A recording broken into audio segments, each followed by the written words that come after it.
Bon, très clairement, ce chapitre est rentré dans mon top des meilleurs chapitres de Chainsaw Man, car en plus du sacrifice de ses enfants qu'il y a eu il y a quelques instants, on a désormais la confirmation et le rappel que Yoru est avant tout un démon. Mesdames et messieurs, ici Chage et on se retrouve aujourd'hui pour parler du chapitre 178 de Chainsaw Man, nommé Divinité Flingue. Et c'est ça, Fujimoto te met directement dans une ambiance, dans un chapitre sans aucune parole dès le début, avant la grande révélation. Les Américains pointent petit à petit leurs doigts vers le même endroit, la statue de la liberté devenue une énorme créature avec un fusil de sniper. C'est terrifiant, loufoque, complètement barré du Chainsaw Man. Et le dessin entre créatures humanoïdes et queue de lézard, en forme de peut-être fœtus en développement, mais avec un corps squelettique, Fujimoto brille encore une fois par ses designs. Franchement, ce démon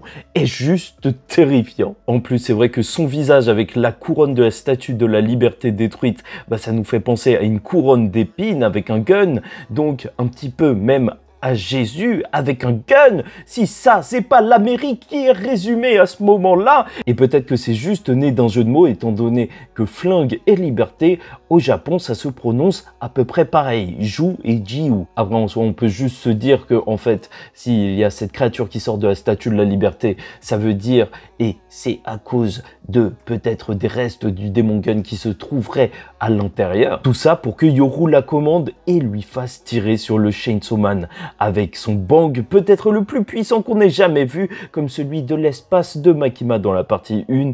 Et c'est génial, les détails de la cartouche de la balle qui est un index alors que les index ont été sacrifiés. Même graphiquement, le démon qui fait face à la page, ça participe au côté étrange avec Yoru. Et toutes les pages de destruction qui s'en suivent, des explosions de partout, c'est juste terriblement magnifique. Tout ça pour que Yoru réalise peu à peu ce qu'elle est en train de faire en laissant un démon aux commandes. La page avec le doigt pointé sur l'énorme trou à l'horizon est excellente. On dirait une main qui tombe du ciel pour une punition divine.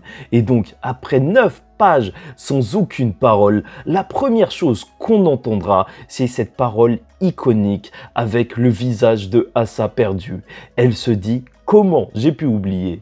que Yoru est un démon. Et à ses côtés, en plus, le contraste avec elle, Yoru qui est en train de rire, c'est juste excellent. Bien sûr que ça nous rappelle Jujutsu Kaisen au moment où Yuji avait demandé de l'aide à Sukuna et que justement il s'était rappelé que c'était des malédictions. Et vraiment rien que ça fait juste de ce chapitre un chapitre génial, une véritable masterclass. Et c'est peut-être la consécration du rêve où elle marchait et il y avait de plus en plus de corps de poulet au sol et qu'elle était obligée de marcher sur leur corps tellement ils s'accumulaient. Elle tue des innocents sans le vouloir pour atteindre son but, Asa Mitaka. Et Fujimoto a été juste génial parce qu'il nous a fait nous sympathiser avec le démon guerre, même apprécié. On l'a trouvé un petit peu folle, un petit peu barrée, voilà, c'est marrant. Et là, il vient de nous rappeler, en même temps qu'à Asa Mitaka, à tous, qu'il ne faut pas prendre Yoru pour une amie. Il a vraiment réussi à établir cette relation de confiance qu'on avait avec ce démon. Enfin, moi, personnellement, voilà, j'avais pas si peur que ça de Yoru. Enfin, je pensais pas qu'elle allait faire une dinguerie pareille. Et j'ai été choqué comme Asa. Et ça, c'est juste génial. Et c'est vrai que ça a commencé petit à petit. Le sacrifice de ses enfants était flippant parce qu'on se demandait jusqu'où allait sa morale. Et là, le retour à la réalité est encore plus énorme. Ça nous fait penser, bien sûr, que Yoru était Kyuubi, mais en réalité, c'était Sukuna. Et la relation Yoru-Asa va changer, c'est sûr. Et j'ai déjà très hâte de voir leur discussion.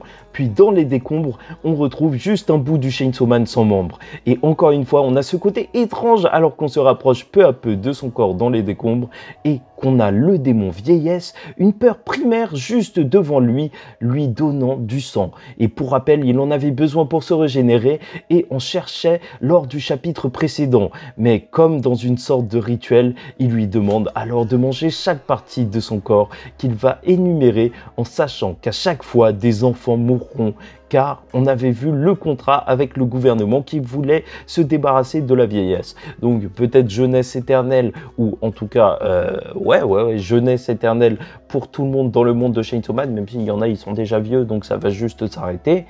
Peut-être bien, hein, qui sait. Et tout va se terminer. Donc, est-ce qu'il va réellement manger le démon vieillesse qui reviendrait à tuer des milliers d'enfants? Est-ce que cette peur primaire vient vraiment aider par rapport au gouvernement ou peut-être est-ce de son propre chef? En même temps, Makima disait que certains démons vouent un culte au Chainsaw Man et vieillesse qui dit n'est-ce pas romantique de mourir par lui en l'aidant?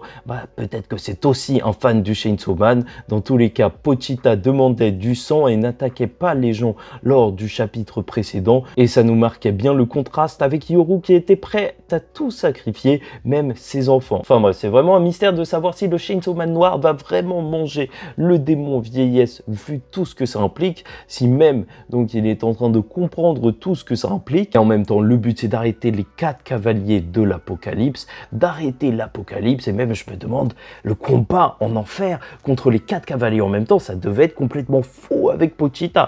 Mais c'est vrai que là, il avait des ressources, il pouvait manger des démons et se régénérer directement. Il y avait plein de démons en enfer qu'il pouvait manger. Dans tous les cas, c'est juste un chapitre grandiose et avec toute la destruction qu'il y a eu, les personnes qui ont perdu la vie, sûrement que la peur de la mort va grandir. La mort elle-même va être renforcée et ce démon sera inarrêtable. Le dernier cavalier de l'apocalypse va bientôt arriver. Ça se sent et il sera juste surpuissant. Enfin bref, n'hésitez pas à liker ou disliker la vidéo, commenter, donner votre avis en commentaire et vous abonner si vous n'êtes pas encore abonné. Et on se retrouve très vite pour le prochain chapitre. En attendant la suite, je vous dis ciao tout le monde, faites très attention à vous et surtout, paix sur vous.